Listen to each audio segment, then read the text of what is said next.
First of all, it's a pleasure. It's fun to be here. And I will try to give a Russian liberal take on the developments that we are discussing. And I'm looking at my friend Andrei Zubov here. If I'm not correct, well, simply you jump in and, well, correct me. And it seems to me that it's a high time, and I will use this opportunity, to give credit to the team that is hosting and organizing this event. As a conference addict, I never miss anything important.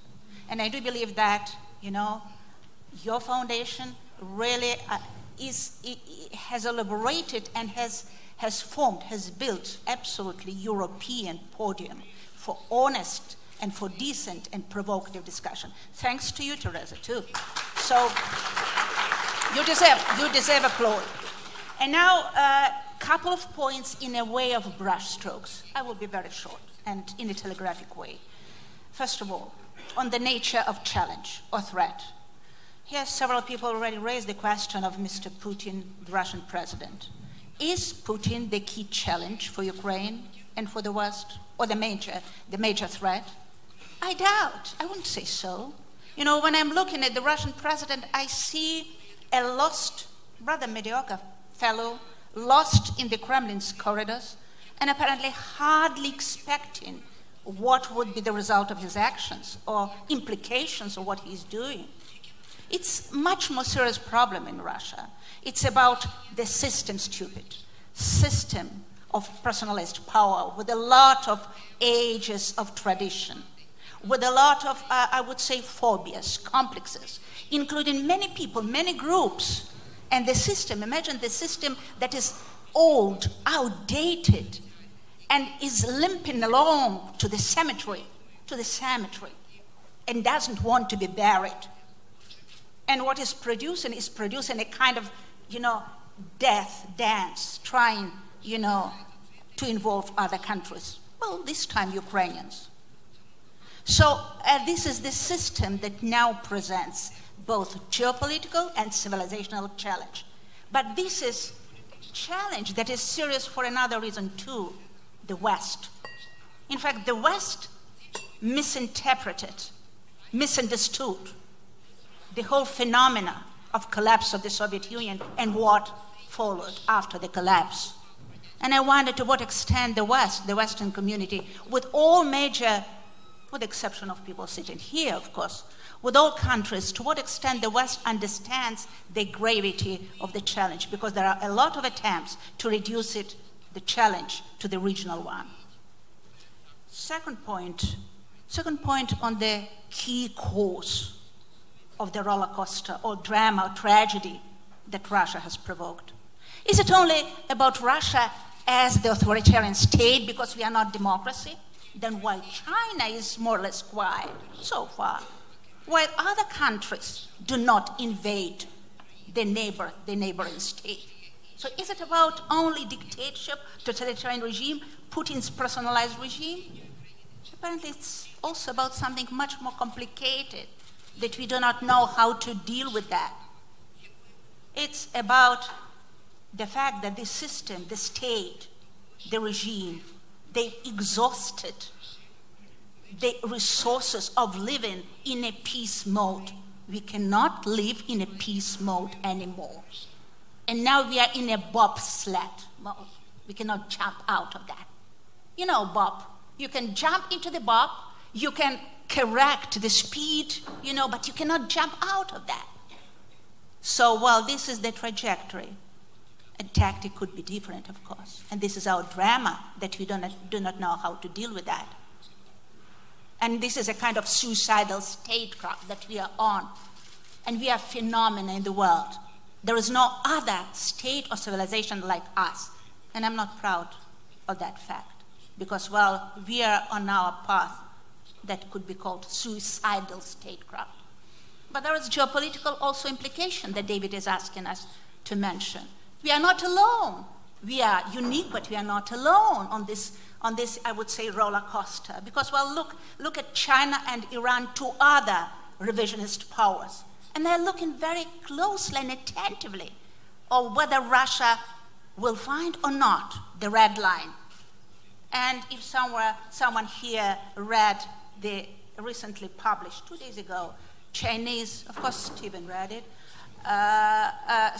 Chinese military doctrine. There are a lot of from Russian textbooks. You know, they're learning from the Russian experience. So this is about the authoritarian revisionist alliance, waiting for Russia to test the waters. Point number 3 on my list, piano. Oh, what is a piano? Yeah, several pianos. So you know what we have now, we are still kind of in the trap of the previous 2014 year.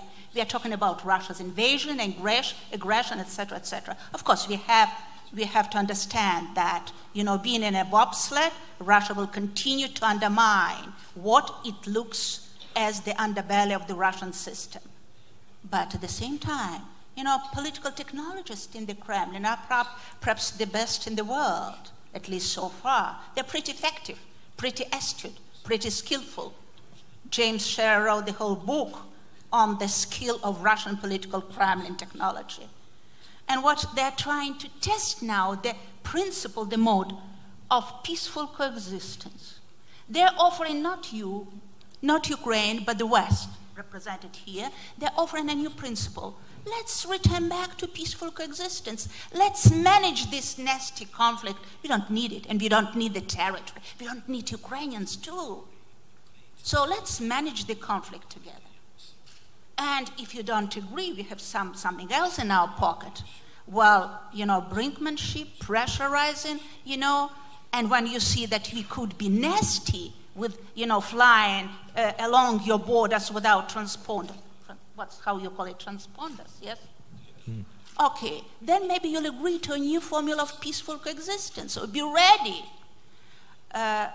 Next point. Well, before you get to the next point, because those are 3 very provocative, I will finish because now okay, you have one more point. The final one. You should allow me because I'm going to argue with the trend. You know, on whether Russians really mobilizing, you know, consolidate around Putin. I'm not so sure. And I'm not talking about with Andrei get to 15% of the population. The problem is that recently only 25% of Russians, you know, supported the idea of Russian, you know, military troops, etc., invading Ukraine. And the rest were against. 49, nearly 50% of Russians now being dragged by this military patriotic propaganda, injected with this drug. 50% of Russians view the interest of the individual much more important than the interest of the state. Does it mean that, you know, we all follow Putin's aspirations? My hope is with the Russian elite, totally predatory, totally corrupted, cowards, you know, well, apparently no other elite in the post-Soviet states that is thinking only about its own interests. But my hope is with this elite. Why? Because firstly, they cannot build totalitarian regime. These people know. And secondly, this is a rent-seeking elite. You know better, David, about Londongrad, about, you know, the richest UK citizens are Russians.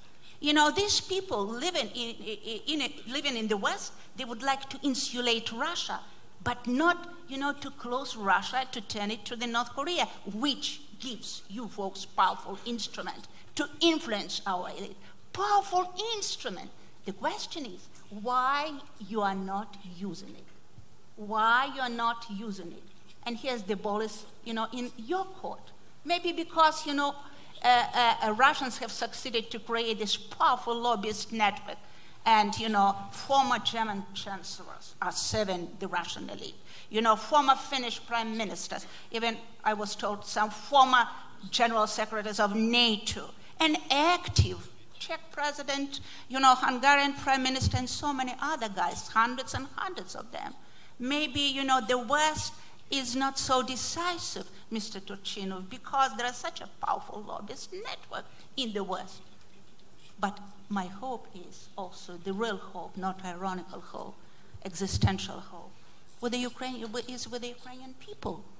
Because, well, there are so many failures. We all failed. Russians failed inside of Russia to constrain our state. The West failed to predict and to deal with that.